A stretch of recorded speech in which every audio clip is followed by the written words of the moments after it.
this is a big moment in the crusade to hold social media companies accountable. When we get into the state of thinking that we know best and that we should decide what other people watch and do, that troubles me. Hate, harm, and disinformation is algorithmically prioritized because it is more attention grabbing. Short form content, which is bad for kids' attention span, is algorithmically prioritized. I think we have an embarrassment of abundance now, which I celebrate all in all, because I'm no longer imprisoned to the timelines of a few executives in Hollywood. And I think that works for you, but we are talking about kids here. The kids are not okay. That's the point, isn't it? I find that an astonishing statement. An astonishing statement. Hello and welcome to The Forecast. I'm Krishnan Guru-Murthy. Now, Meta has agreed to pay up to $17 billion to settle a landmark case brought by 29 US states, accusing the company of deliberately making their platforms addictive to children and failing to protect young users. The settlement would also force major changes to the way teenagers use the platforms, including limits on screen time, nighttime restrictions, and stronger protections around age and harmful content. It's a remarkable development for one of the world's biggest tech companies, and comes after a jury earlier this year found Meta and Google liable for harming a young person's mental health. So is this the moment social media companies are finally being held accountable for the impact their platforms have on children? Who should police the internet now? And could it fundamentally change the way that companies like Meta design social media for young people? Joining us to discuss this is the open web advocate Jarvis and Kaitlyn Regehr, Associate Professor in Digital Humanities at University College London. Thank you both. I want to just get your quick reactions to the settlement. First of all, Jeff, what do you make of it?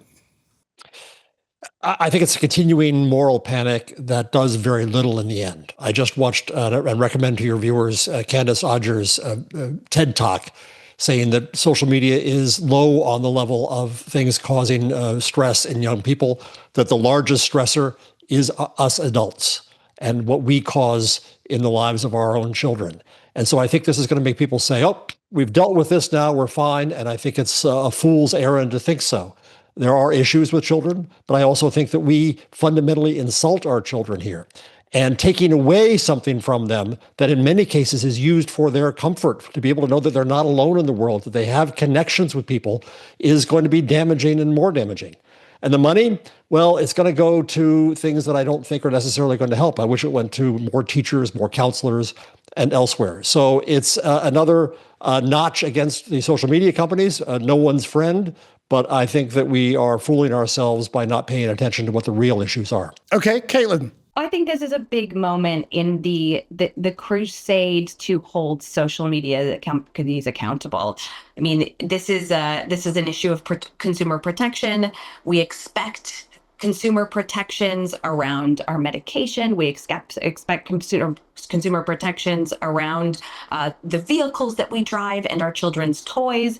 And so this is a step. Now, I agree that it will not serve all the purposes and it will not eliminate harm from the internet, but it is acknowledging that social media companies are responsible in the way that they design their platforms and the way in which content is being algorithmically offered to young people.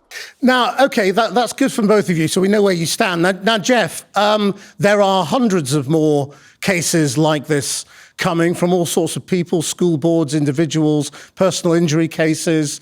I mean, presumably Meta would not have settled at this kind of level if they didn't think this wasn't going to cost them an awful lot more if they fought it. And there is a lot more coming down the line. It's an admission of guilt, really, isn't it? No, it's not. Legally, they did not admit to doing legally, this as a settlement. Yes, but in the real legally world... matters. Legally, you're a journalist. Legally matters. Of course it matters, but what I mean is they knew they were going to lose. Let me now address your question. No, it's not an admission of guilt per se. It is a settlement, you're right, to deal with these things. $17 billion is paid out over 10 years.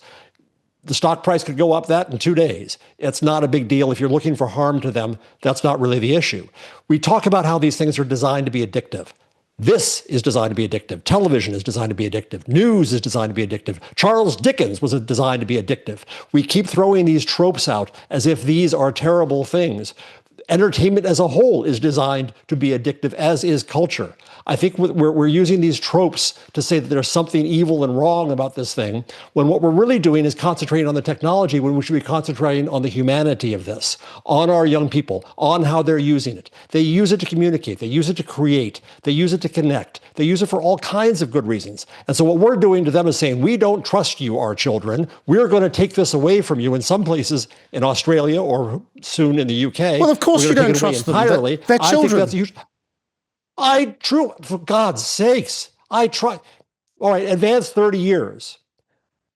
Somebody who's 20 years today is going to be 50 years then. So they're going to be in charge of the world. They're going to be running parliament. They're going to be sitting in your chair because you're going to be too old. And they're going to be in charge of the world. If you don't have some basic respect for them now, that shows in how we treat them and how we educate them. And that's why we're messing up the world, because we adults are screwing this up. The kids are okay. Dad and mom and grandma and grandpa are screwing up the world. I mean, the kids are not okay. That's the point, isn't it? I find that an astonishing statement. It's a straightforward An astonishing statement. Do you, fact. sir, do you have children? Do you have children? Yeah, do you? And are they okay, or are they a mess? Because you're throwing all children into this. So are your children? I would say my children's generation have been massively damaged, in all sorts of ways. I think that's a terrible lack of trust and faith and are hooked on social media in next generation. No, it's not. I mean, I think that's a horrible statement for you to say. It's a and statement it shows of so fact. much about your journalism too, that you view your public that way, that you can look down upon an entire generation and say that they're messed up. I find that shocking. It's nothing to do with looking. It's nothing to do with looking down on anyone. You just said that the whole generation is messed up. Yeah, that's not looking down. That haughty beyond belief. That's not looking down on anything. It's a statement of fact. And there's been lots and lots of sociological studies, as you know. You quoted one that goes the other way, but there is plenty that shows that there has been a growth in anxiety, in all sorts of conditions amongst young people, which plays into the way that they use technology and social media. And phones and technology often come up not as the primary cause. Well, maybe not the primary cause, but it's certainly a contributory factor. That's kind of common sense. I think it's worth also going back to the analogy that was made around the media, around entertainment and the media. We do have regulation around television. We do have regulation around publication. These are things that we hold to, we have a code of conduct around these things. We have a line in the sand of what we deem to be morally acceptable to show to children, to advertise to children. And so I think sometimes we get a little bit caught up in this free speech debate. This current trial is not actually about a right to publication, but rather a right to dissemination. This is not about someone's right to post their suicide journey, but rather Meta's right to algorithmically offer that suicide journey to a child. So I think it's important that we pull apart this idea of entertainment and publishing right or free speech and actually look at what this trial has been about, which is about the technological affordances which are being used to feed content that have become incrementally more sophisticated year upon year. So I agree, when we talked about social media 10 years ago, we talked about it as a site of creativity. We talked about it as a site of connection.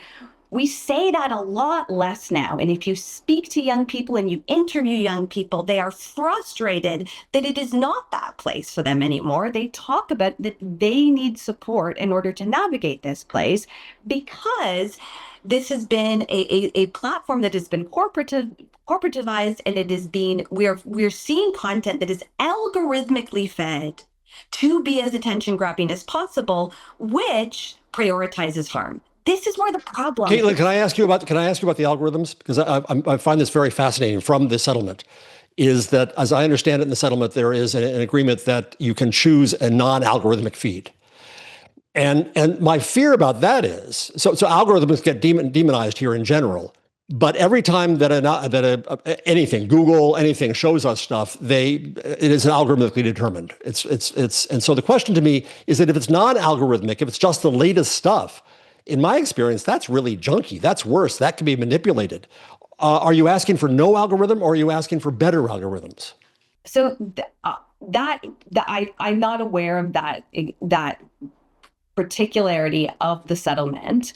These safety designs that have been built, that Meta has put forward, have been time and time again proven to be ineffective. So I think what we risk here by leaning so heavily on the safety design that they themselves put forward is that we are very, very likely to see ineffective forms of safety. And so this idea that safety by design, it can be enforced by the social media company itself is a very worrying idea. If you look at the research of Arturo Regehr, who testified in this trial, his research says that 2 out of 3 safety tools on Instagram are ineffective. They do not work. But just in answer to Jeff's question, Kaitlyn, I mean, would you rather have a world in which social media doesn't serve up more of what you've just been watching, which suggests you're interested in it, and is just kind of random, or would you rather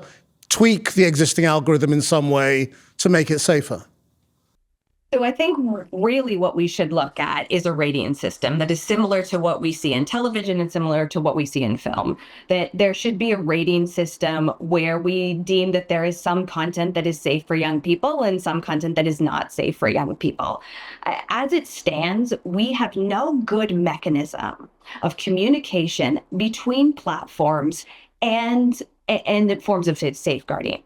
So that is to say, we acknowledge that Meta knows what trainers we want next season. We acknowledge that it knows that we're pregnant before anyone else does. We also can acknowledge that it has a pretty good idea if our children are likely to self-harm or be suicidal. And yet, there is no mechanism between the corporation and any form of safeguarding to protect young people. And so I think if we really want to talk about safety by design, we need rating systems in place that are similar to other forms of media. Well, that tackles...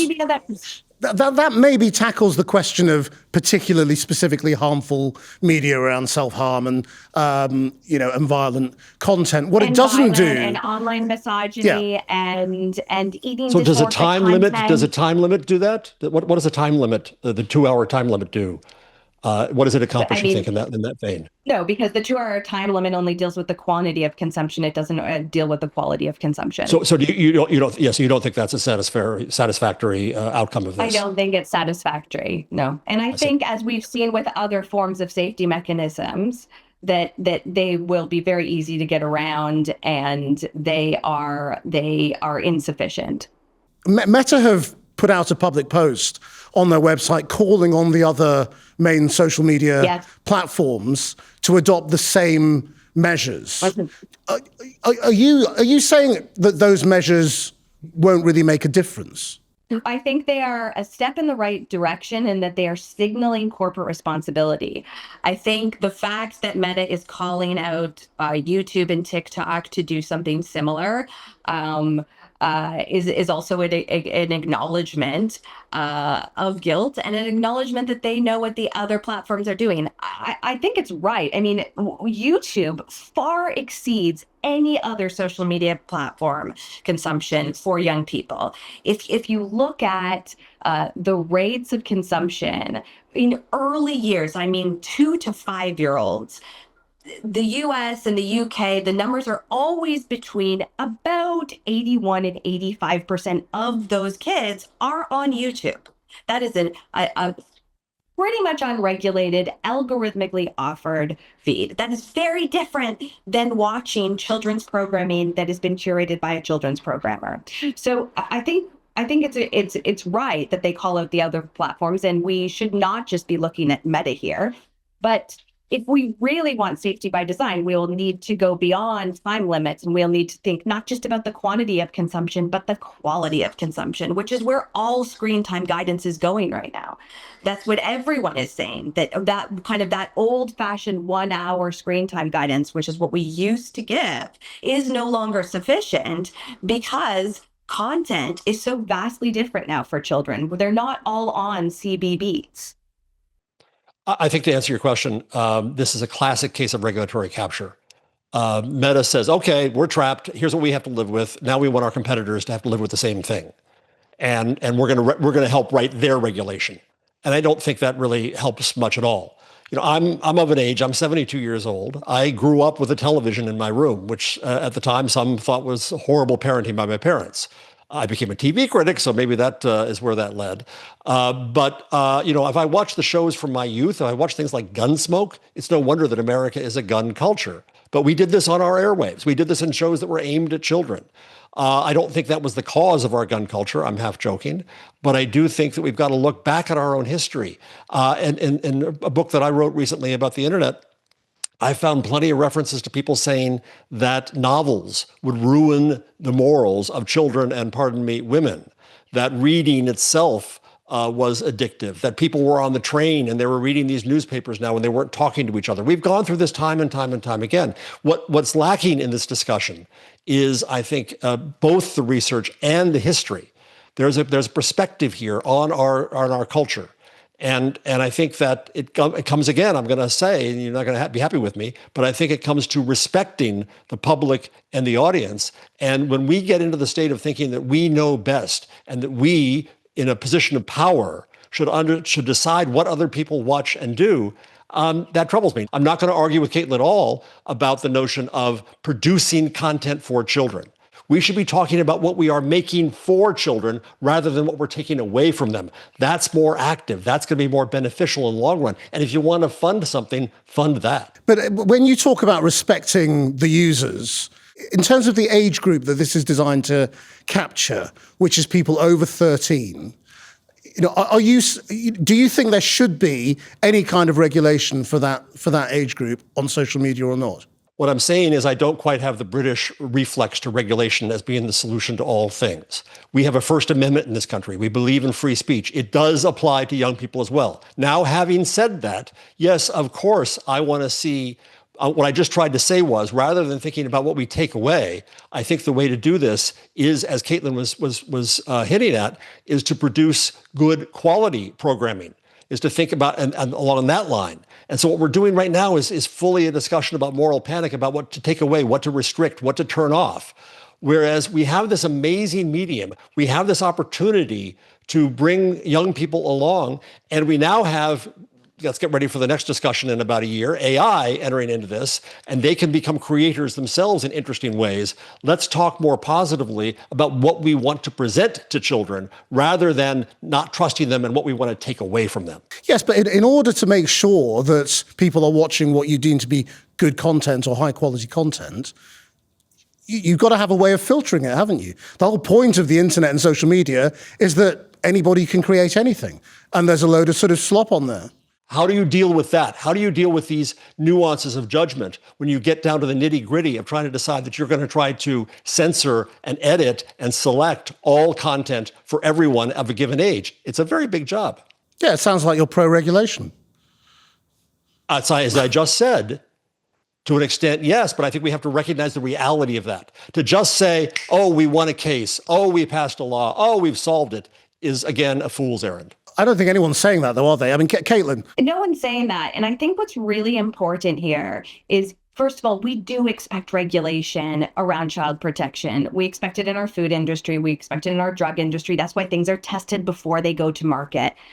That hasn't happened here. It was tested. It was tested on a generation of kids. Okay. What this case is about, though, is the design affordances. And there are many pieces of research, my own included, that have looked at the way in which, through the attention economy, hate, harm, and disinformation is algorithmically prioritized because it is more attention grabbing. Short form content, which is bad for kids' attention span, is algorithmically prioritized. So it's not as if we have free agency here and we open up and we are able to look through all of social media and choose. We are algorithmically fed this content through a doom scroll model. And that means that often harmful or content that hooks into our vulnerabilities or content that it elicits an emotive response and makes us feel angry is often prioritized through this economic structure. That's what's at stake here. It's not someone's right to create content. No one's arguing that. What's at stake here is the model through which content is disseminated and prioritized for young people. That's what's at stake. Okay, but Kaitlyn, Who should then decide? I mean, these cases were brought by US states.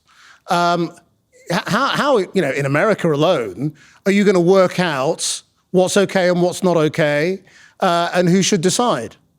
We should have second party regulators like we have for so many other things. I mean, we have bodies that are set up to determine regulation, to determine standards. We do not have those standards in place here, and part of that has been because we've allowed this to go so far, and it has been a very quick progression, but those standards have not been put in place. Now, we have seen standards get put in place. We can look at 1906 when the FDA was created in the US. That was around food standards. We can look at what happened in 1966 around auto standards. There are lots of touchstones moments where consumers get together and say, it's enough. We want regulation around this industry. And that's what's happening right here. And it is not perfect right now. It does not go far enough. It will be insufficient, but it is a big step today. Today is a big day in that respect. Jeff? Not only is the algorithm demonized, but also this notion of the attention economy. I think it's this is what I study. I study media history and mass media. And it's very important, I think, to look back and realize the attention economy was invented in 1893 when a magazine publisher decided to sell his magazine at a loss to make it up on advertising. Thus, the product was no longer the content. The product was the audience being sold to the advertiser. This medium that we're on, meaning largely television, perfected the attention economy. The attention economy is what has supported all of mass media through this century. And the decisions that were being made in the past, when I was a child, was somebody in Hollywood on 3 networks saying that I had no choice but to watch Gilligan's Island or Gunsmoke. And so I think we have an embarrassment of abundance now, which I celebrate all in all, because I'm no longer imprisoned to the timelines of a few executives in Hollywood or on Madison Avenue. And so, and I think that works for you, but we are talking about kids here. We are talking about young people, and all the mediums that you discussed have regulation, and they have rules about what is appropriate for children, and that's what we're working for. And so we opened up we have this wonderful internet. And Dana Boyd, who's a researcher I'm sure that you also respect greatly, Dana, who studied teenagers, who talks about her own childhood growing up in rural Pennsylvania and feeling as if she was alone and not knowing that there were people like her and that the internet brought her in connection to people. And she writes about stranger danger. And we have demonized that which gives young people, the chance to connect and understand and explore the world.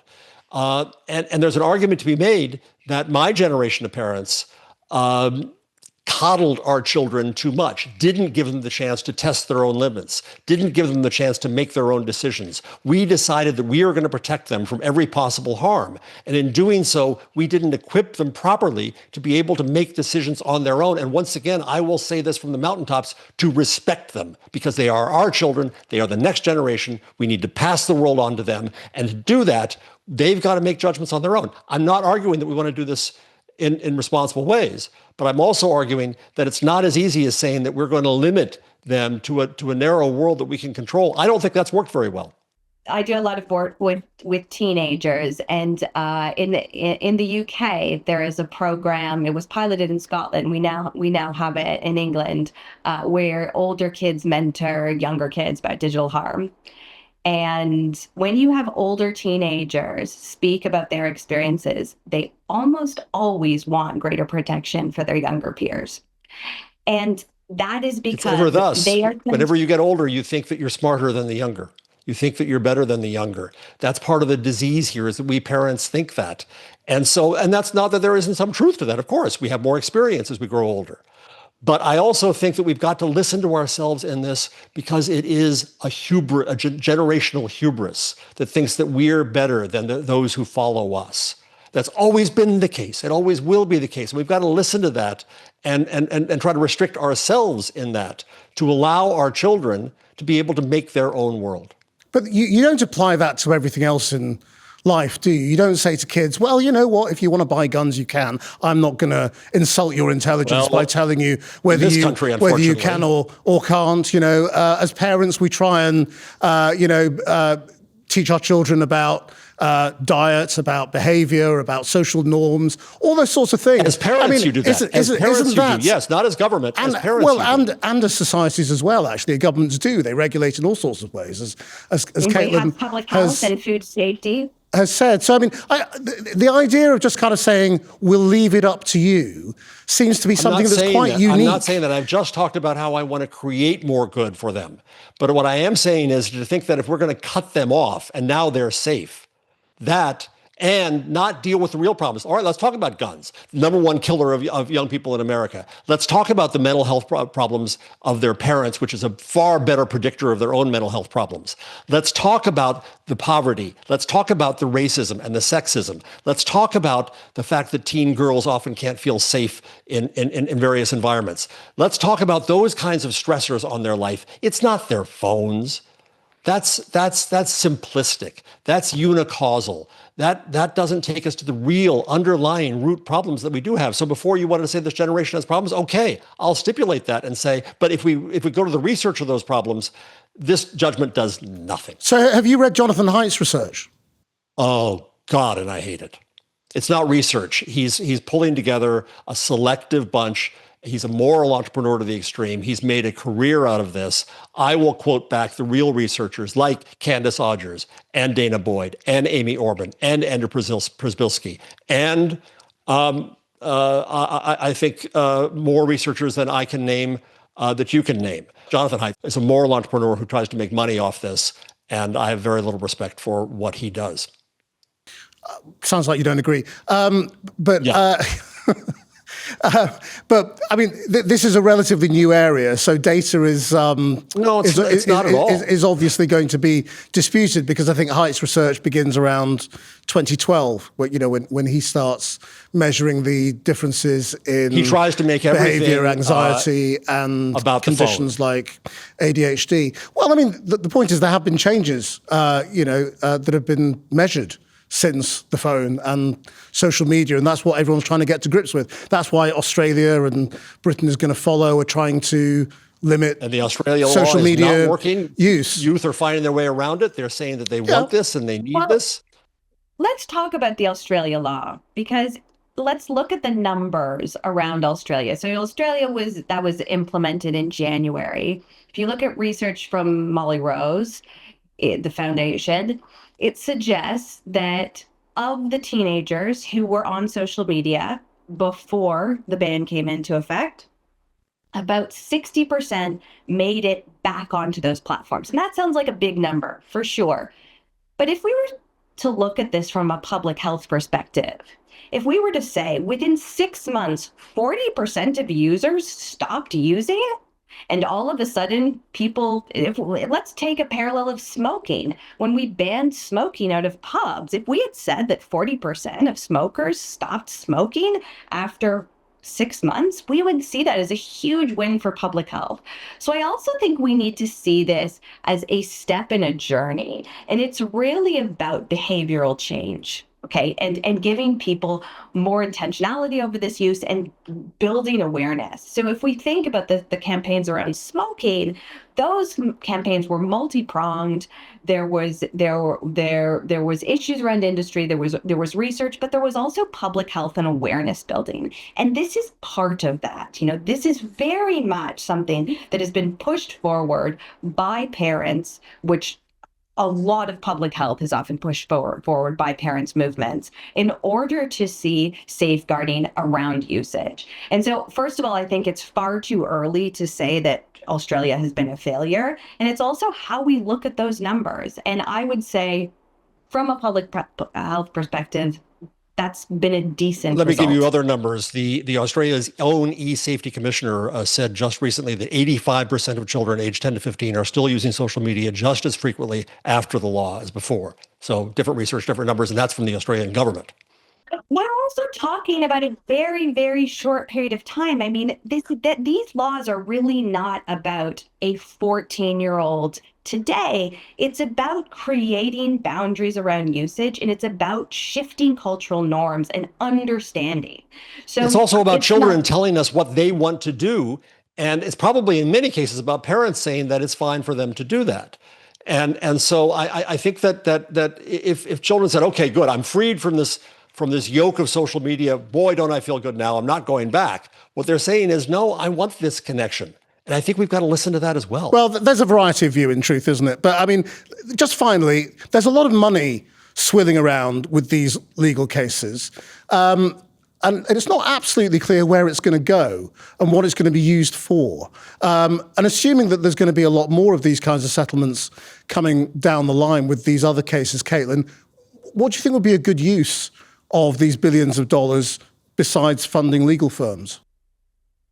It's a great question. I mean, really, so much of this is the kind of the crippling of kids' offline worlds and programming for kids. And I think the more that we can actually see investment in social programs for kids, places that kids can connect in the offline spaces for kids, is money well spent, in my opinion. Okay, Jeff. It's not that much money when you get right down to it. It's going to be over 10 years. I'll quote Candace Odgers one last time, saying that the best use would be to pay teachers and counselors, if that's what we're going to be concerned about. I've worked in local news for years, and I've seen people say, we've got to find places to bring the kids together. Fine. And it works sometimes, it doesn't work sometimes. Kids found a place to get together, and we're taking it away from them. And so I think we've got to understand the totality of their lives. I think education and counseling are the greatest needs, and that's not what this money is going to. I was just involved in a case with California where a large amount of money from Google went to trying to support news, and there were a lot of suggestions about how to do that, and frankly, the state is completely wasting it. They're writing checks to hedge funds. And so I just fear this is going to go through bureaucracies and not going to do much. We'll leave it there. Thank you both very much indeed. That's the forecast. Until next time, bye-bye.